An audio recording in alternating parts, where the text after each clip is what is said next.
Good afternoon, guys. How's everyone doing on this Tuesday wet afternoon? I hope you're all doing well. I hope you're in the best possible way of life you could possibly be. Best of health, best of wealth, best version of yourself, and all the rest of it. And I hope the light outshines the dark for sure. And I hope you can all get to the point where I'm at today. First of all, I've got a bit of a cough going on, bit of a chesty thing. Welcome to my channel, guys, Joey Barnett TV, and this is my second upload of today. So yeah, I must be on a bit of a roll. It's one of them chesty coughs that I can't get up. I'm sorry about it, guys, but I'm normal. I'm a human being. I'm sure we all get illnesses, and we all get the flu, the man flu, bits like that. I ain't got that, but I've got a bit of a chesty, coughy, phlegmy type of thing going on. It's horrible. But anyway, guys, what I'm going to be talking about to you now is prison. And the reason why I'm going to be talking about prison is because I want to give you an insight into the negatives and also the positives. And by the way, the negatives do outweigh the positives.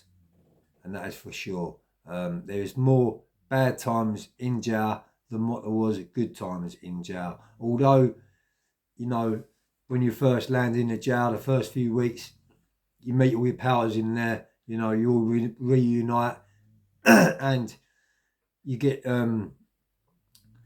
used to the regime, you get used to the prison. So it takes you a few weeks to adapt to each prison.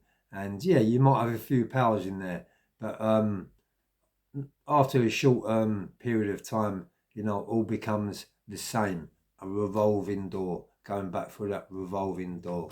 So first of all, what I would like to let my viewers know is the negatives of going to prison. Now, the negatives of going to prison is this, especially today's day and age. Most remand centres or most local Cat B jails, when you get locked up, you're on 23-hour a day bang up. This is the regime, give or take an hour or so of a local remand centre or a local Cat B centre. Basically, you don't even get let out for your breakfast no more. So back in the day, you used to get let out for your breakfast, go down to the hot plate to get something to eat. Now you get your breakfast pack given to you at tea time, which is really one hot meal a day, and then you're receiving your breakfast pack for the next morning. And I believe what that is a minute bag of cornflakes or cereals, a little carton of milk, a tea bag or a little bit of coffee, bit of sugar, and a few bits in pieces like that. And then, you know, you're behind your door. 9 times out of 10, you'll be in a double cell, even a 3-man cell, even a dormitory. You will have no privacy whatsoever, not even from being behind in your cell, because as I said, you'll be with someone, unless you're a high risk prisoner. Now, I was high risk for reasons of like escape, nature of the crime, the offence, the length of the sentence of what I was doing, the fights what I had in 2-man cells too, because, you know, my motto is, you know, I've got a very, very long time to serve, over a decade actually, 13 years I got, and there's no way in this world am I going to tolerate an idiot or a plum in my cell when I've got years and years ahead of me to do. And most of these fraggles or idiots are only doing, you know, a short, sharp shot, 3 months, 6 months maximum. They're in and out. It's a revolving door. Now, this is not a dig at them minor criminals, petty criminals, but this is just, I'm trying to explain to you what happens in the system when you go in the system. If there's enough officers or screws on the wing, you might get 1 or 2 afternoons association, and that is you get let out of your cell for an hour during association. There might be a pool table or snooker table on the ones. You've got a few phones on different landings, but obviously, you know, you've got to queue up for to use the phone, and this could take, you know, I mean, when I was in there, you would give someone probably 10 minutes maximum, and then you'd literally be nudging them on the shoulder to get off of the phone. But, you know, that can cause trouble, because if you're on the phone to one of your loved ones, if you've had, you know, a bad bit of luck, a bad bit of news, you know, and someone pats you on the shoulder to get off of the phone, you know, you're likely to turn around and chin them. So, yeah, it's a very vicious circle. It really is. But for anyone that's thinking going to prison is glamorous and it makes you a hard man, is a complete deluded person, because it's a mug's game, and you've got to be a complete idiot to go back through them revolving doors, given that lifestyle.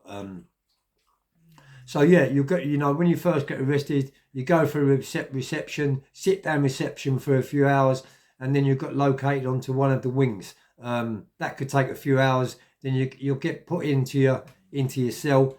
Whoever's in there is in there. You just get chucked in there. The door gets closed. 9 times out of 10, you're banged up in the afternoons. You get located at your cell in the afternoons because you've been to court.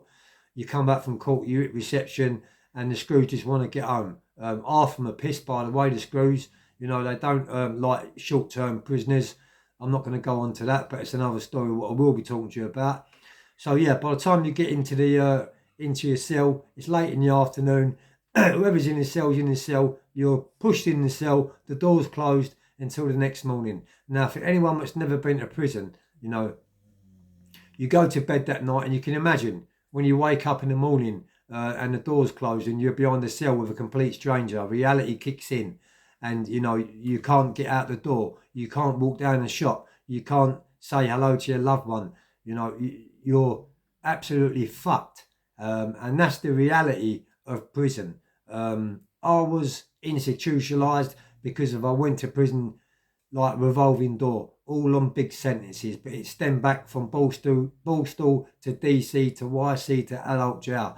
I'm very, very lucky to be sitting here now talking to you guys and giving you the reality of prison, because not many at my age, of my era, are still here to tell the tales with a completely good, straight head on their shoulders. I can probably count on, you know, one hand of my era what's still here to tell the tales. But yeah, you know, that's what happens.